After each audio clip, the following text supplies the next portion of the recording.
আপনি মুসলিম এবং আপনার স্কিনটা ঠিক এরকম চলে গিয়েছে, তাহলে কি আপনি লেজার করবেন?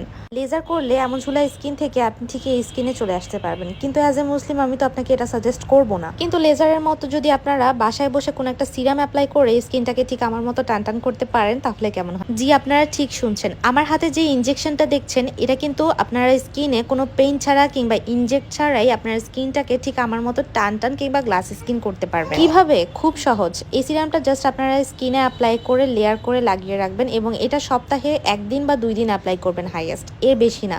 এবং এটা কিন্তু 1 ড্রপ কিংবা 2 ড্রপই এনাফ ফুল ফেসে অ্যাপ্লাই করার জন্য। এটা একদম ইনস্ট্যান্ট আমাদের ফেসটাকে লিফট করে ফেলে, টাইট করে ফেলে। যাদের স্কিন ঝুলে গিয়েছে কিংবা স্মাইল লাইনের প্রবলেম আছে, রিঙ্কলস এর প্রবলেম আছে, তারা অবশ্যই এটা অ্যাপ্লাই করবেন। স্কিনটাকে পার্মানেন্টলি টাইট লিফট করার জন্য হাইলো কোলাজেনের বিকল্প আর কিছুই নেই। বাট অবশ্যই এটা 2 থেকে 3টা ব্যবহার করলে আপনারা একটা পার্মানেন্ট রেজাল্ট পাবেন। বিউটোলজি শোরুম থেকে গিয়ে এই প্রোডাক্টটি পারচেস করলে অফার প্রাইসে পারচেস করতে পারবেন।